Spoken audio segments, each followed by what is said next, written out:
ဒီနေ့မှာတော့2013ခုနှစ်ကထွက်ရှိခဲ့ပြီးကမ္ဘာတဝန်းလူကြိုက်များခဲ့တဲ့ World War Z အမည်ရှိ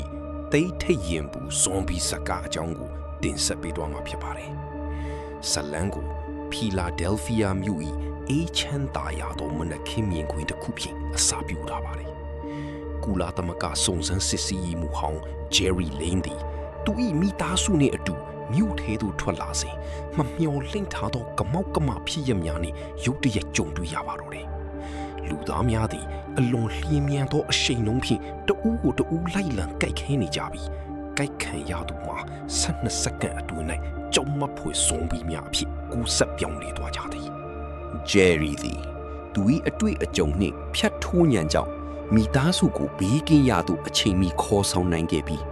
ကုလသမဂ္ဂ၏အကူအညီဖြင့်ပင်လယ်ပြင်ရှိစစ်သင်္ဘောပေါ်သို့ရောက်ရှိသွားခဲ့ပါတယ်။သို့သော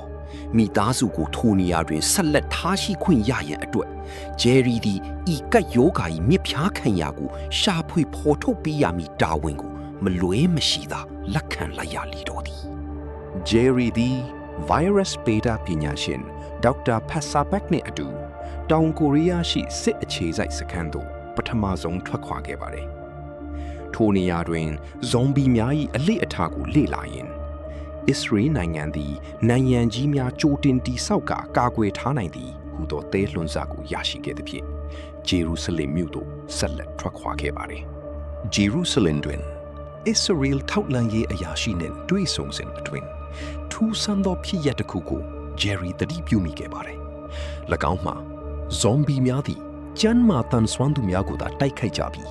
အိုမင်းမဆွမ်းသူသို့မဟုတ်ယောဂအသေးအတန်ဖြစ်နေသူများကိုမူလုံးဝသတိမမူပဲကြော်ခွာသွားကြခြင်းပင်ဖြစ်ပါတယ်။သို့တော်ထိုအချိန်တွင်ပင်စူညံသားများကြောင့်ဇွန်ဘီများမှတတိုင်းကြီးကိုကြော်တက်ကာမြို့ထဲသို့ကျူးကျော်ဝင်ရောက်လာသဖြင့်ဂျယ်ရီသည်အစ္စရေးစစ်သားမလီစက်ကနှင့်အတူလီရင်ဖြင့်အသေးအတန်ထွက်ပြေးခဲ့ရပြန်ပါတယ်။လီရင်ပေါ်တွင်ခရီးနေစဉ်အတွင်းဇွန်ဘီတကောင်ခိုးလိုက်ပါလာရမှာလီရင်တစ်ခုလုံးကပ်ပြီးစိုက်ခဲ့ရပါတယ်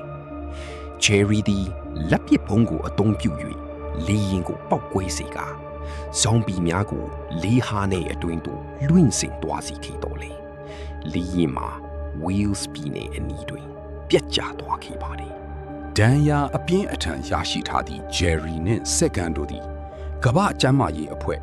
WHO ၏သုတေသနဌာနသို့ခက်ခဲစွာရောက်ရှိသွားခဲ့ကြပါတယ်။ထိုနေရာတွင်ဂျယ်ရီသည်သူ၏သီအိုရီဖြစ်သောဖုတ်ကောင်များသည်ယောဂါရှိသောခန္ဓာကိုယ်ကို host အဖြစ်မသတ်မှတ်ခြင်းကိုလက်တွေ့စမ်းသပ်ရန်ဆုံးဖြတ်လိုက်ပါတယ်။သူသည်ဇွန်ဘီများပြည့်နှက်နေသောတက်ခွဲခန်းအတွင်းသို့စွန့်စားဝင်ရောက်ကမိမိကိုယ်ကိုကုသ၍ရသောအန်ဒီယေရှိ virus ပိုးတစ်ခုကိုထိုးနှံပြီးစမ်းသပ်ခဲ့ပါတယ်။ဂျယ်ရီ၏ခံမှန်းချက်မှာမှန်ကန်သွားခဲ့ပြီးထိုဖျားနာခြင်းဖြင့်ကိုယ်ရောင်ဖျောက်ခြင်း camouflage နီလန်သည်လူသားတို့အတွက်တခုတည်းသောမျှော်လင့်ချက်ဖြစ်လာခဲ့ပါတယ်။ဂျယ်ရီသည် WHO မှသိပ္ပံပညာရှင်များနဲ့အတူဤနီလန်ကိုကမ္ဘာအနှံ့သို့ဖြန့်ဝေပေးနိုင်ခဲ့ပြီးလူသားများသည်ဇွန်ဘီများကြားတွင်လုံခြုံစွာတွာလာကာတံပြန်တိုက်စစ်ဆင်နွှဲနိုင်ခဲ့ကြပါတယ်။ဇလန်၏နီကုန်းတွင်ဂျယ်ရီသည်သူ၏မိသားစုနှင့်ပြန်လည်ဆုံတွေ့နိုင်ခဲ့တော်လေဤတိုက်ပွဲမှာမပြီးဆုံးသေးပဲလူသားတို့၏ရုန်းကန်ရှင်သန်မှုမှာယခုမှသာအစပြုခြင်းဖြစ်ကြောင်းတတိပေးရင်ဇလန်ပြီးဆုံးသွားပါတယ်။နားဆင်ပြီးတဲ့အတွက်ကျေးဇူးတင်ပါတယ်